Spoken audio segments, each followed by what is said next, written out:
24/2/2025। मीठे बच्चे, यह रूहानी हॉस्पिटल तुम्हें आधा कल्प के लिए एवर हेल्दी बनाने वाली है। यहाँ तुम देही अभिमानी होकर बैठो। प्रश्न है, धंधा आदि करते भी कौन सा डायरेक्शन बुद्धि में याद रहना चाहिए? बाप का डायरेक्शन है तुम किसी साकार या आकार को याद नहीं करो। एक बाप की याद रहे तो विकर्म विनाश हो। इसमें कोई ये नहीं कह सकता कि फुर्सत नहीं, सब कुछ करते भी याद में रह सकते हैं।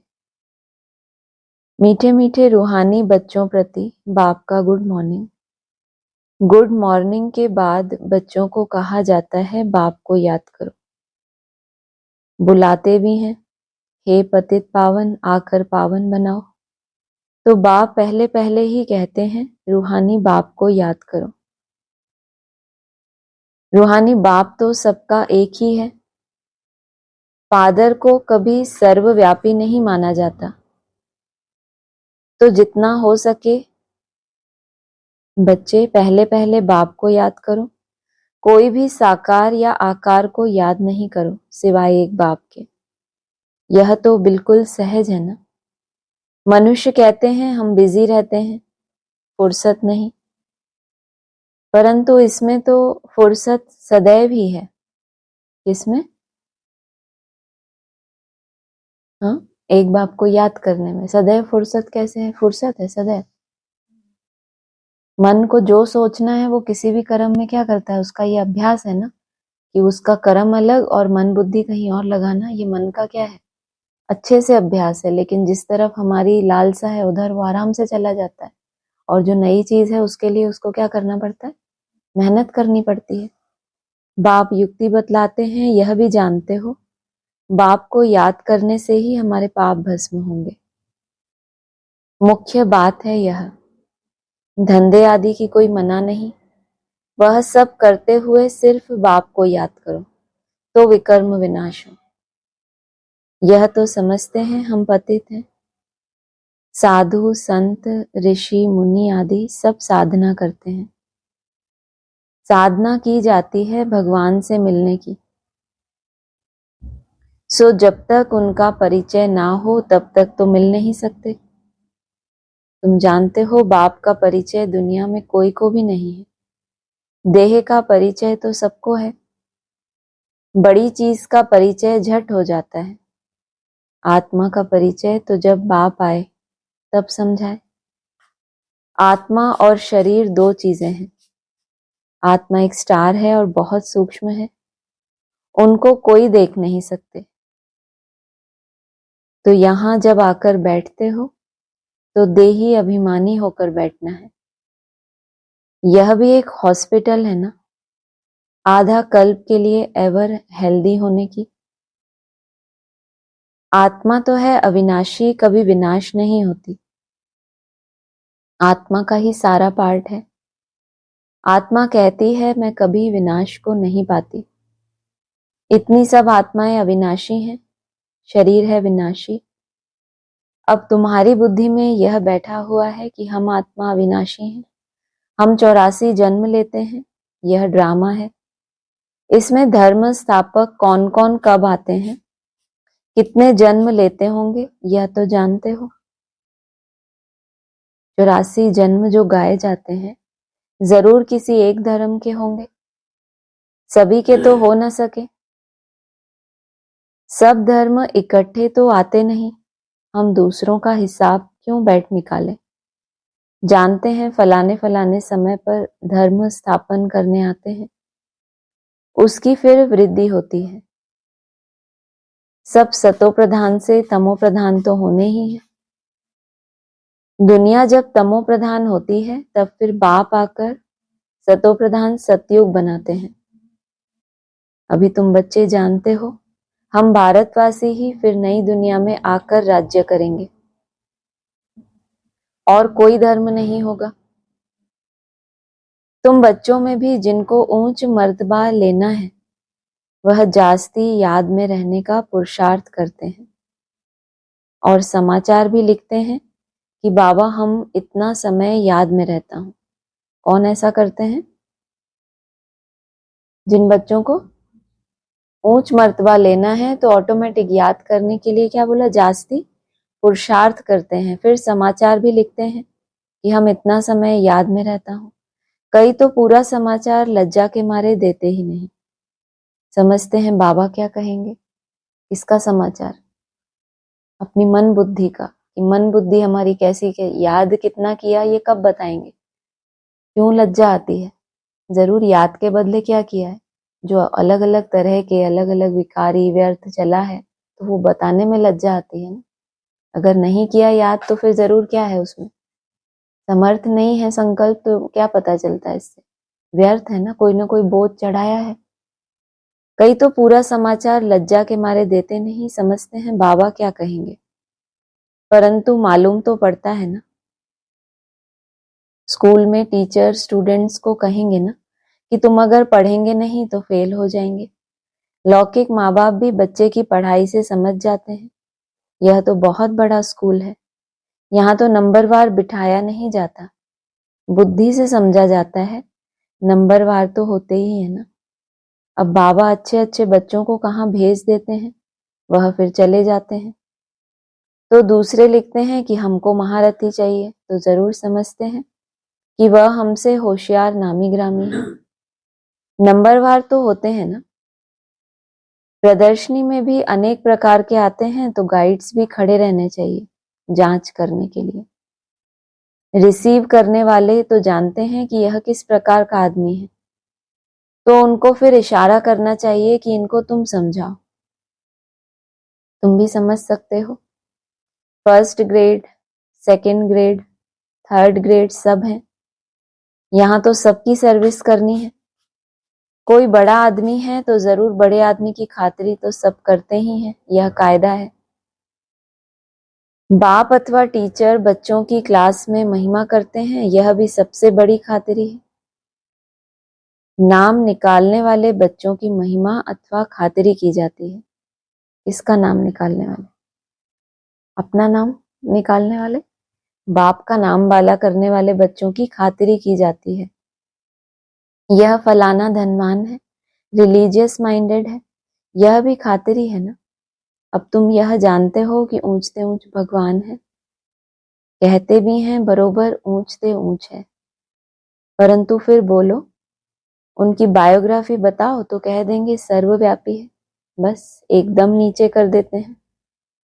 अब तुम समझा सकते हो कि सबसे ऊंचते ऊंच है भगवान, वह है मूल वतनवासी।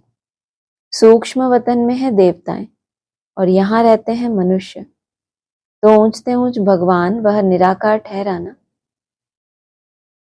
अभी तुम जानते हो हम जो हीरे मिसल थे सो फिर कौड़ी मिसल बन पड़े हैं, फिर भगवान को अपने से भी जास्ती नीचे ले गए हैं।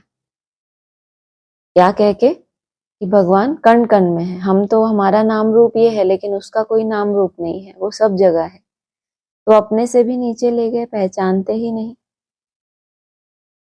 तुम भारतवासियों को ही पहचान मिलती है, फिर पहचान कम हो जाती है। अभी तुम बाप की पहचान सबको देते जाते हो, ढेरों को बाप की पहचान मिलेगी। तुम्हारा मुख्य चित्र ही है ही यह त्रिमूर्ति, गोला और झाड़, इनमें कितनी रोशनी है। यह तो कोई भी कहेंगे कि यह लक्ष्मी नारायण सतयुग के मालिक थे। अच्छा, सतयुग के आगे क्या था, यह भी अभी तुम जानते हो। अभी है कलयुग का अंत और है भी प्रजा का प्रजा पर राज्य, अभी राजा ही तो है नहीं। कितना फर्क है। सतयुग के आदि में राजाएं थे और कलयुग में भी राजाएं हैं, भले कोई वह पावन नहीं है परंतु कोई पैसा देकर भी टाइटल ले लेते हैं। महाराजा तो कोई है नहीं, टाइटल खरीद कर लेते हैं जैसे पटियाला का महाराजा, जोधपुर बीकानेर का महाराजा, नाम तो लेते हैं ना। यह नाम अविनाशी चला आता है, किसी का भी नाम अविनाशी होता है? क्या बताया, क्या नाम अविनाशी चला आता है? महाराजा ऑफ पटियाला, जोधपुर, बीकानेर, नाम इनका लिया। अविनाशी मना सतयुग आदि में भी क्या थे? राजा हैं, जिनकी राजा ही अविनाशी चले कलयुग अंत तक भी, तो इनको क्या कहेंगे? अविनाशी हुए ना।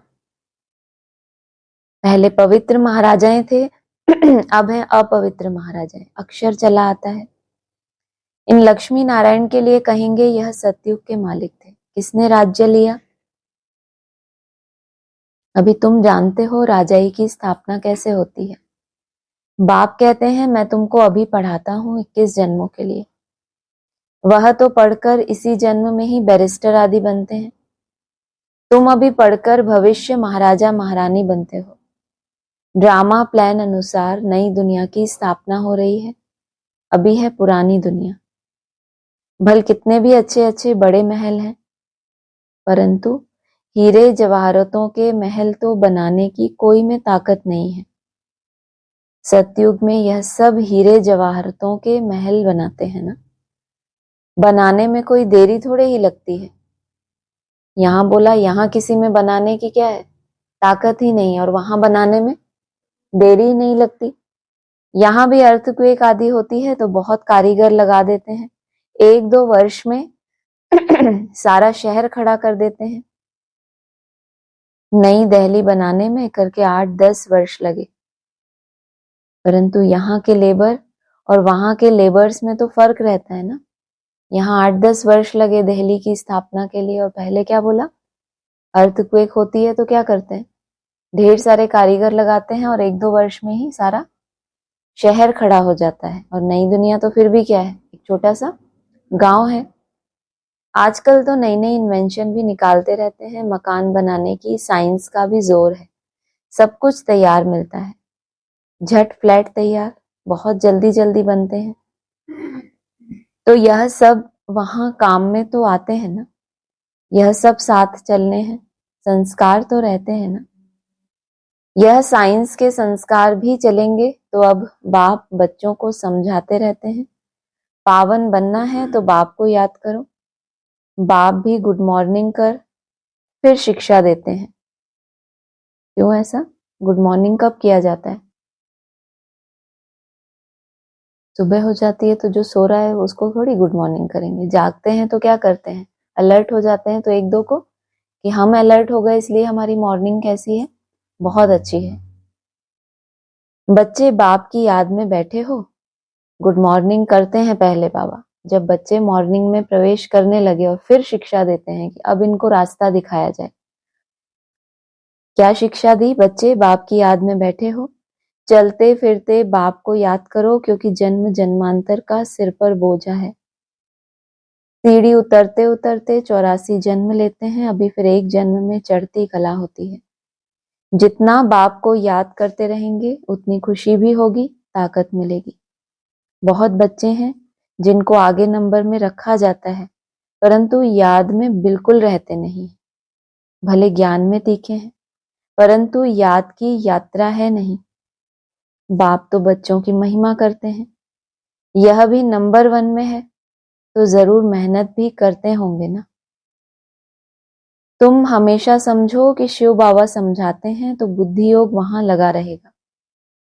यह भी सीखता तो होगा ना, फिर भी कहते हैं बाबा को याद करो। किसको भी समझाने के लिए चित्र हैं। भगवान कहा ही जाता है निराकार को, वह आकर शरीर धारण करते हैं।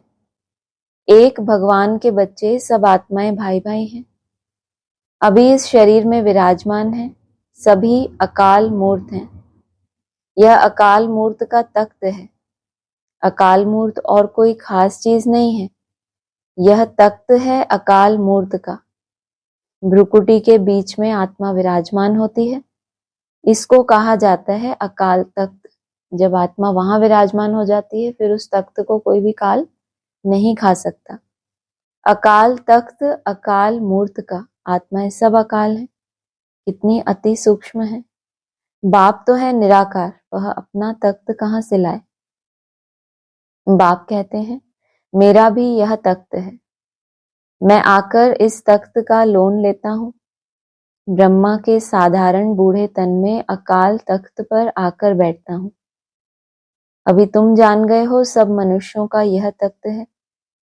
मनुष्यों की ही बात की जाती है, जानवरों की तो बात नहीं।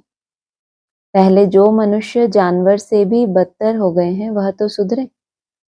कोई जानवर की बात पूछे तो बोलो पहले अपना तो सुधार करो। सतयुग में तो जानवर भी बड़े अच्छे फर्स्ट क्लास होंगे, किचड़ा आदि कुछ भी नहीं होगा। किंग के महल में कबूतर आदि का किचरा हो तो दंड डाल दे। किसको? किसको? कबूतर को। वो तोड़ जाएगा। जो वहां के पहरेदार हैं, जो साफ सफाई रखने वाले हैं, अगर किंग के महल में कचरा हो जाए जानवरों के द्वारा या पक्षियों के द्वारा तो क्या पड़ेगा? दंड पड़ जाएगा। जरा भी किचड़ा नहीं। वहां बड़ी खबरदारी रहती है, पहरे पर रहते हैं, कभी कोई जानवर आदि अंदर घुस ना सके। ये उड़ने वाले हैं ना पक्षी, ये अव्यक्त आत्माएं भी क्या है? अव्यक्त हैं, उड़ने वाली हैं। कभी भी बुद्धि में प्रवेश करके किसी के कचरे वाला संकल्प डाल जाएं और वो कचरा फिर वो फैलाता रहे महल में तो क्या होगा? गंध फैलेगा ना। तो उसके लिए क्या रखना पड़े? बहुत खबरदारी रखनी पड़ती है। पहरे पर रहते हैं, कभी कोई जानवर आदि अंदर घुस ना सके। यहाँ पहरा कहाँ देना है? अपनी भ्रुकुटी में स्थित रहते हैं तो क्या है? जैसे अपने तख्त के ऊपर पहरा दिया हुआ है कि कोई और जानवर आके इस पे ना विराजमान हो जाए। कभी कोई जानवर आदि अंदर घुस ना सके। बड़ी सफाई रहती है। लक्ष्मी नारायण के मंदिर में भी कितनी सफाई रहती है। शंकर पार्वती के मंदिर में कबूतर भी दिखाते हैं तो जरूर मंदिर को भी खराब करते होंगे। शंकर पार्वती का मंदिर कहाँ? जहाँ शिव बाबा की पहचान है। जिनको है ही नहीं पहचान उनके लिए नहीं कहेंगे। जिनको जो शिवलिंग की आराधना करते हैं, जो साकार में जानते हैं कि साकार में निराकार शिव बाबा कौन है, पूरा जानते हैं, और फिर उस मंदिर को क्या बताया? क्या होता है वहां पे?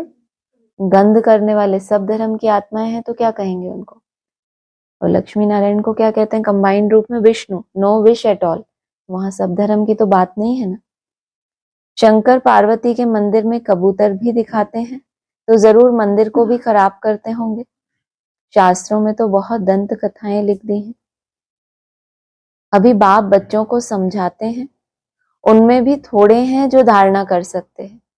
समझाते बाप सबको हैं। और ऊपर क्या बताया? शिक्षा भी कब देते हैं?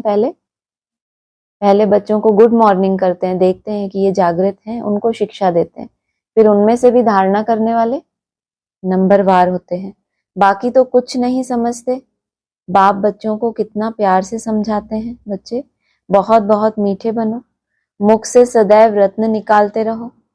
तुम हो रूप बसंत, तुम्हारे मुख से पत्थर नहीं निकलने चाहिए। आत्मा की ही महिमा होती है। आत्मा कहती है मैं प्रेसिडेंट हूँ, फलाना हूँ, मेरे शरीर का नाम यह है। अच्छा, आत्माएं किसके बच्चे हैं? एक परमात्मा के। तो जरूर उनसे वर्षा मिलता होगा।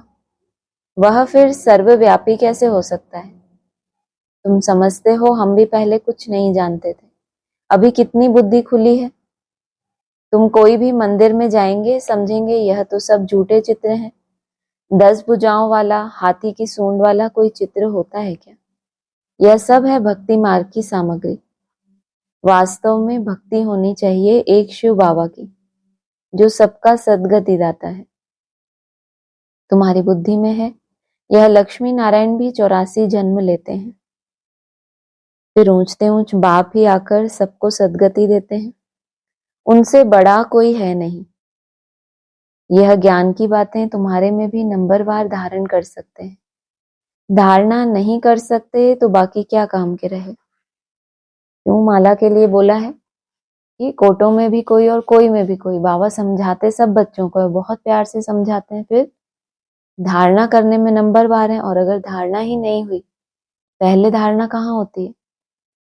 मन बुद्धि में। और उस मन बुद्धि में जब पराकाष्ठा हो जाती है, जब अति में कोई चीज जाती है तो क्या होता है? बाबा भी कहते हैं ना, जो संकल्प जितना तीव्र होता है वो क्या होता है?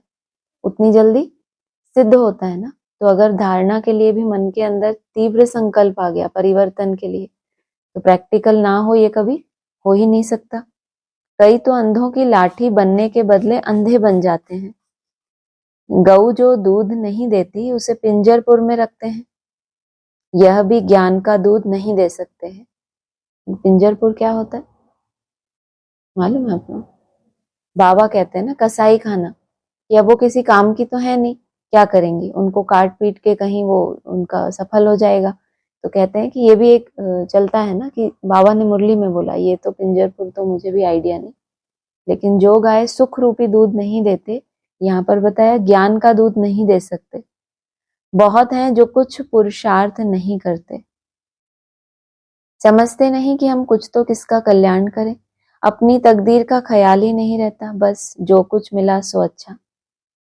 तो बाप कहेंगे इनकी तकदीर में नहीं है, अभी जहां तक पहुंचे हैं उसी में क्या हो गए, बहुत संतुष्ट कि हम तो ऐसे सेफ्टी के स्थान पर पहुंच गए, बस अब हमारा कोई अकल्याण हो नहीं सकता। लेकिन ये नहीं पता कि किसी सेफ्टी के स्थान पे भी वहां कायम रहने के लिए भी क्या करना पड़े, खड़े हो जाना है एक जगह पे कि बस अब तो पहुंच गए मंजिल पे, या यहाँ आने के लिए किस लिए आए कि यहाँ से एक नई यात्रा शुरू हो, और यहीं जो मिला सो समझे, बस जो मिला सो अच्छा। तो कहेंगे इनकी तकदीर में नहीं है। अपनी सदगति करने का पुरुषार्थ तो करना चाहिए ना, देही अभिमानी बनना है। बाप कितना ऊंचते ऊंचे, और आते देखो कैसे पतित दुनिया पतित शरीर में है, उनको बुलाते ही पतित दुनिया में है। जब रावण दुख देते हैं तो बिल्कुल ही भ्रष्ट कर देते हैं, तो बाप आकर श्रेष्ठ बनाते हैं। जो अच्छा पुरुषार्थ करते हैं वह राजा रानी बन जाते हैं, जो पुरुषार्थ नहीं करते वह गरीब बन जाते हैं। तकदीर में नहीं है तो तदबीर कर नहीं सकते। कोई तो बहुत अच्छी तकदीर बना लेते हैं, हर एक अपने को देख सकते हैं कि हम क्या सर्विस करते हैं। अच्छा, मीठे मीठे सिकीलदे बच्चों प्रति माता पिता बाप दादा का याद प्यार गुड मॉर्निंग। रूहानी बाप की रूहानी बच्चों को नमस्ते, रूहानी बच्चों की रूहानी बाप दादा को नमस्ते। धारणा के लिए सार है, रूप बसंत बन मुख से सदैव रत्न निकालने हैं। बहुत बहुत मीठा बनना है, कभी भी कटु वचन नहीं निकालना। दूसरा है ज्ञान और योग में तीखा बन अपना और दूसरों का कल्याण करना है। अपनी ऊंच तकदीर बनाने का पुरुषार्थ करना है, अंधों की लाठी बनना है। वरदान है संतुष्टता द्वारा सर्व से प्रशंसा प्राप्त करने वाले सदा प्रसन्नचित्त भव। संतुष्टता की निशानी प्रत्यक्ष रूप में प्रसन्नता दिखाई देगी, और जो सदा संतुष्ट या प्रसन्न रहते हैं उनकी हर एक प्रशंसा अवश्य करते हैं। तो प्रशंसा प्रसन्नता से ही प्राप्त कर सकते हो, मांगने से नहीं। मन बुद्धि के अंदर भी इनको मिली हमें भी मिले, कैसे प्राप्त कर सकते हो, है ना? जो प्राप्ति हुई है उसको देखकर ही तो ईर्ष्या होती है ना, इनको महिमा मिली मुझे नहीं मिली। ये नहीं देखते कि क्या पुरुषार्थ किया, क्या परिवर्तन किया, जो क्या मिली उनको, प्रशंसा मिली। तो उस पुरुषार्थ को तो नहीं देख सकते, लेकिन मेहनत को नहीं देखेंगे कि इतनी मेहनत करें हम भी उतनी करें, लेकिन जो प्राप्ति हुई है वो इनको हुई और हमको नहीं हुई। तो कहेंगे सदा प्रशंसा प्रसन्नता से ही प्राप्त कर सकते हो, इसीलिए सदा संतुष्ट और प्रसन्न रहने का विशेष वरदान स्वयं भी लो और औरों को भी दो, क्योंकि इस यज्ञ की अंतिम आहुति सर्व ब्राह्मणों की सदा प्रसन्नता है। जब सभी सदा प्रसन्न रहेंगे तब प्रत्यक्षता का आवाज गूंजेगा, अर्थात विजय का झंडा लहराएगा। स्लोगन है डायमंड बनने का मैसेज देना ही डायमंड जुबली मनाना है। डायमंड बनना है और फिर उसके बाद डायमंड बनने का कुछ ना कुछ डायमंड की स्टेज में टिकने लगे तो फिर क्या करेंगे, मैसेज देना ही डायमंड जुबली मनाना है। अव्यक्त इशारे हैं, एकांतवासी बनना अर्थात चारों ओर के वाइब्रेशन से परे चले जाना।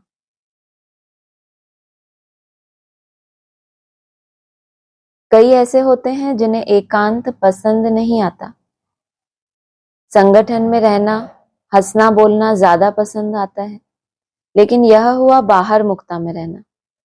ये भी क्या हुआ, एकांत मन बुद्धि का तो है ही, लेकिन स्थूल एकांत भी क्या हो, आकर्षण हो उसकी तरफ, या फिर ये बताया जिन्हें एकांत पसंद नहीं आता, संगठन में रहना, हंसना और बोलना, ये दो बातें, आंखें खोल के, हंसना और बोलना ज्यादा पसंद आता है, लेकिन यह क्या हो गया, बाहर मुक्ता में आना। अभी अपने को एकांतवासी बनाओ, अर्थात सर्व आकर्षण के वाइब्रेशन से अंतर्मुख रहो। अब समय ऐसा आ रहा है जो यही अभ्यास काम में आएगा। अगर बाहर की आकर्षण के वशीभूत होने का अभ्यास होगा तो समय पर धोखा दे देगा। कौन से समय पर? जब आगे चल के, बाबा ने एक बार पहले मुरली में कहा था, आगे चल के जब ये मधुबन टावर ऑफ साइलेंस बन जाएगा तो जो बोल बोल करने वाले होंगे वो क्या करेंगे, रह नहीं सकेंगे। अंदर में ताप होगा ना उनको, क्योंकि अब ये रूल ही बन गया।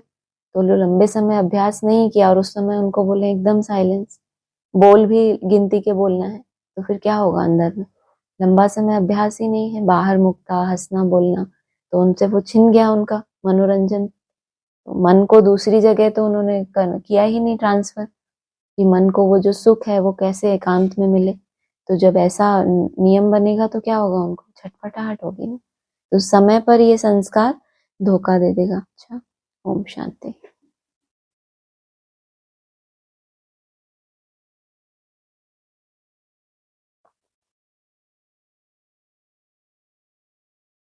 बाईस 11/2024। बाप भी ऊंचते ऊंच है, टीचर भी है, गुरु भी है। इस बाप को कोई जानते नहीं, तुम बच्चे जानते हो। शिव बाबा हमारा बाबा भी है, टीचर भी है, सतगुरु भी है, परंतु वह जैसा है वैसा उनको जानना भी मुश्किल है। बाप भी क्या है, ऊंचते ऊंच है, टीचर भी है, गुरु भी है। इनको तो जाना किसको, टीचर को और गुरु को। फिर आगे क्या बोला, इस बाप को कोई जानते नहीं, तुम बच्चे जानते हो। शिव बाबा हमारा बाबा भी है, टीचर भी है, सतगुरु भी है, परंतु वह जैसा है वैसा उनको जानना भी मुश्किल है। बाप को जानेंगे तो टीचर पना भूल जाएगा, फिर गुरु पना भी भूल जाएगा। क्यों ऐसा? एक को मनाए तो दूसरा रूठ जाए, ऐसा क्यों? दरकार है फिर टीचर, और पहले टीचर और बाद में गुरु मिले किस लिए? शिवालय तक पहुंचाने के लिए ना। और शिवालय में कौन बैठा है? वो बाप अपने एक्चुअल स्वरूप में है। तो जब वहां पहुंच गए तो फिर टीचर पना, टीचर नहीं बोला, गुरु पना भूल जाएगा, है ना। वो जो टीचर की जो लक्ष्य था पढ़ाई का और गुरु का सदगति का वो लक्ष्य था, तो आत्मा जब पहुंच गई तो क्या हो गया, वो लक्ष्य पूरा हो गया ना। अगला है, अब तुम बच्चों को कितने राज समझाते हैं, परंतु फिर भी फाइनल ही बाप समझना, टीचर समझना, यह अभी हो नहीं सकता।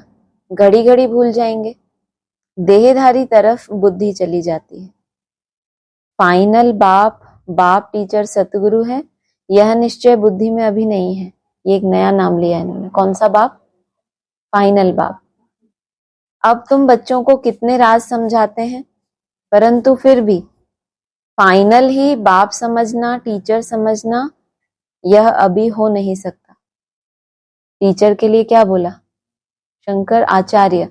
उसका पार्ट तो वैसे ही क्या बताया, इतना वंडरफुल है कि तुम बच्चे समझ भी ना सको, और जो उसका भी रचयिता है। अगर नीचे वाले जो बैठा है सूक्ष्म वतन में भी 3 है ना, वहां भी जो पहले पहले है सबसे ऊपर की पुरी में, उसके लिए ही बोल दिया। क्या है वो? वंडरफुल है। तो बोला बाप समझना, टीचर समझना, यह अभी हो नहीं सकता। घड़ी घड़ी भूल जाएंगे, देहधारी तरफ बुद्धि चली जाती है। इनको नहीं समझ पा रहे जो अव्यक्त है, लेकिन बुद्धि कहाँ जाएगी बार बार? देहधारी की तरफ। फाइनल बाप, बाप टीचर सतगुरु है, यह निश्चय बुद्धि में अभी नहीं है। कोई तो अच्छी रीति पास हो स्कॉलरशिप ले लेते हैं, कोई नापास हो जाते हैं, नंबरवार तो होते ही हैं। तुम्हारे में भी कोई तो पढ़ते हैं, कोई पढ़ते भी नहीं है। जैसे गांव वालों को पढ़ना अच्छा नहीं लगता, घास काटने के लिए बोलो तो क्या करेंगे? खुशी से जाएंगे। उसमें स्वतंत्र लाइफ समझते हैं। किसको स्वतंत्र लाइफ समझते हैं? हाँ, मतलब क्या? स्वतंत्र नहीं, फिर भी हाँ, और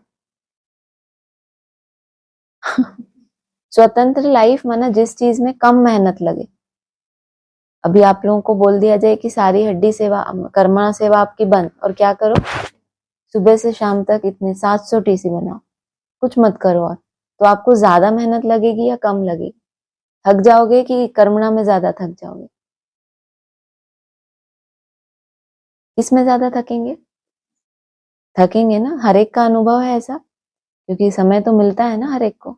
तो जो हम हैं, कल कितना अच्छा था व्यक्तवाणी में, बकरे की बलि चढ़ा देते हैं, खुद की नहीं चढ़ाते, क्योंकि बकरा तो अलग चीज है ना।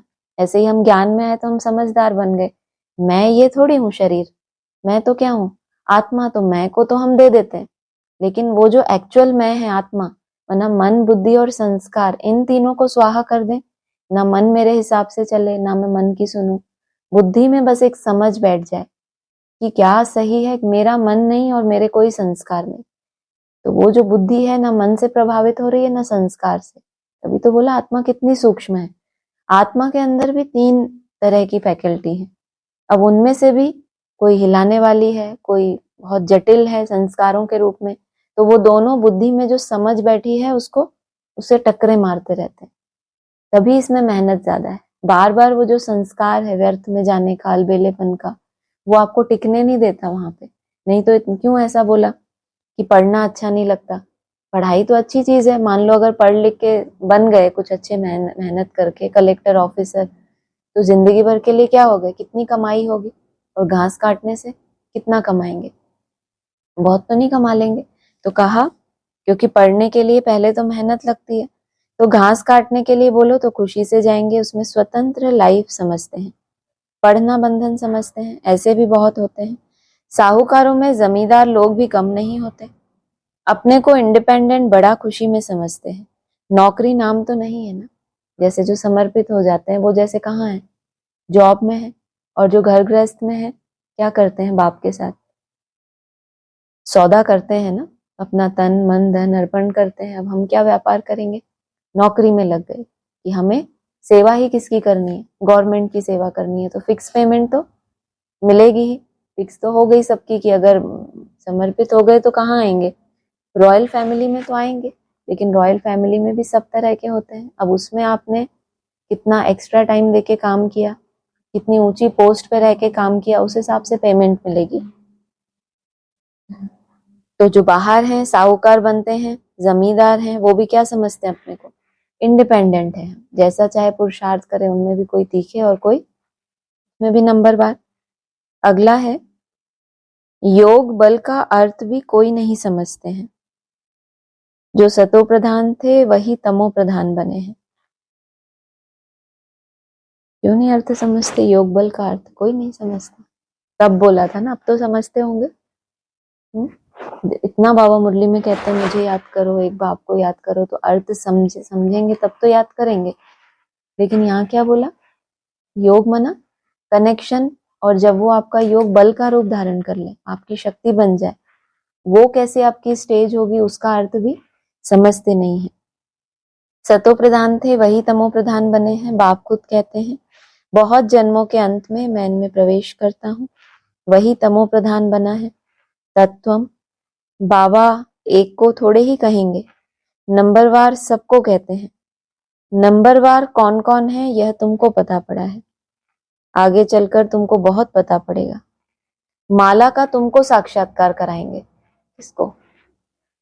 आदि में भी माला बनाने का शौक किसको था? बाबा क्या कहते हैं, ये ब्रह्मा बाबा जल्दी जल्दी माला बनाने लगे। जो भी ब्रह्मा पाठधारी हैं, पहले पहले जिनको माला में पिरोना है, तो साक्षात्कार भी उनको होना चाहिए ना। जिनको माला फेरनी है उनको साक्षात्कार करना जरूरी है, या जिनको माला में पिरोना है उनको साक्षात्कार होना चाहिए? जो पुरुषार्थ कर रहे हैं उनको होगा।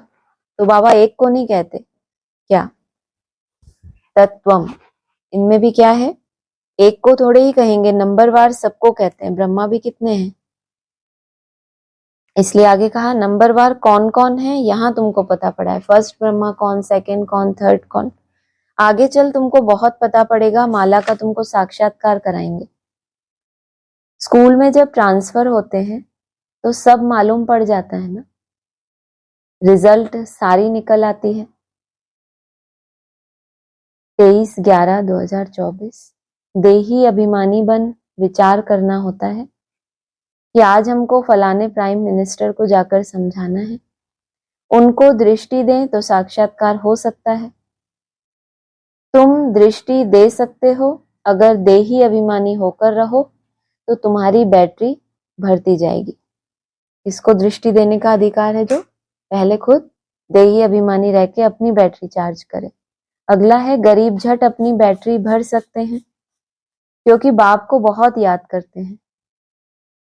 ज्ञान भल अच्छा है, योग कम है तो बैटरी भर ना सके, जबकि ज्ञान की सब्जेक्ट फर्स्ट सब्जेक्ट है, लेकिन अगर योग तो फिर बाकी सब्जेक्ट सिर्फ धारणा दिव्य गुण है कोई विशेष, उस आधार से सोचे हम चलते रहेंगे, ऐसा नहीं हो। सेवा की भागदौड़ बहुत करे। यहाँ तो बाबा ने फर्स्ट सब्जेक्ट को भी क्या किया, योग के मुकाबले। ज्ञान भल अच्छा है, योग कम है तो बैटरी भर ना सके क्योंकि देह का अहंकार बहुत रहता है। बाकी सब्जेक्ट जो भी हैं, चाहे ज्ञान को ले लो, चाहे कोई आपके अंदर अच्छे गुण हैं, विशेष गुण हैं, उनकी धारणा हो गई, बाय चांस होता है ना, किसी किसी में पहले से ही कोई गुण अच्छे होते हैं। और तीसरा सेवा, ये तीनों ही सब्जेक्ट में क्या आने की संभावना होती है, अहंकार की संभावना ज्यादा है। ऐसे तो योग में भी अहंकार है जब तक वो हमारा फाइनल नहीं हो गया, लेकिन फिर भी योग में रहेंगे तो किसका कनेक्शन कर रहे हैं, किससे संबंध जोड़ रहे हैं, जो सदा ही निराकारी है, निरहंकारी है, तो उसका संकरण तो लगेगा ना। और ज्ञान बहुत है, भले मिला निराकार से है लेकिन अपना ही मंथन अच्छा है तो उसको फिर अपना समझ लेते हैं। तो कहा योग कम है तो बैटरी भर ना सके क्योंकि देह का अहंकार बहुत रहता है, योग कुछ भी है नहीं, इसलिए ज्ञान बाण में जौहर नहीं भरता। अगला है यह भी तुम्हारे जैसा पुजारी था, सबसे लास्ट नंबर झाड़ में खड़ा है। सतयुग में तुमको कितना अथाह धन था, फिर जो मंदिर बनाए उनमें भी कितना अथाह धन था, जिसको आकर लूटा। मंदिर तो और भी होंगे, प्रजा के भी मंदिर होंगे, प्रजा तो और ही साहूकार होती है। ऐसा नहीं है कि सिर्फ राजाओं के महल में ही उन्होंने बड़े बड़े मंदिर बनाए। मना सतयुग में तो अथाह धन था ही, फिर द्वापर में भी जो मंदिर बनाए उनमें भी कितना अथाह धन था। मंदिर तो और भी होंगे, प्रजा के भी मंदिर होंगे, प्रजा तो और ही साहूकार होती है। प्रजा से राजे लोग कर्ज उठाते हैं, कोई कोई प्रजा सोचो कैसी भाग्यशाली है, उनसे राजा माना कोई ना कोई त्याग के आधार से राजा तो बन गए, लेकिन फिर वैसी तपस्या नहीं हो पाई तो क्या हुआ, राजा ही जैसे अल्पकाल की हो गई, उतनी कमाई नहीं की। मान लो कोई जन्म से राजा के यहाँ ही जन्म लिया और राजगद्दी पे बैठ गया, लेकिन अपने अंदर गुण नहीं है तो राजा ही चलेगी। तो ऐसे राजाओं को कर्जा लेना पड़ता है प्रजा से। यह बहुत गंदी दुनिया है, सबसे गंदा मुल्क है कलकत्ता। इनको चेंज करने की तुम बच्चों को मेहनत करनी है, जो करेगा सो पाएगा। जो भी चेंज के लिए आगे कदम बढ़ाएगा, चाहे कितना भी क्या बोला गंदा मुल्क है, लेकिन ऐसे ही क्या है, मन बुद्धि के अंदर भी क्या है, गंदगी की शुरुआत कहाँ से होती है, मन बुद्धि में ही होती है। लेकिन जो चेंज करने के लिए आगे बढ़ेगा वो पाएगा। अच्छा।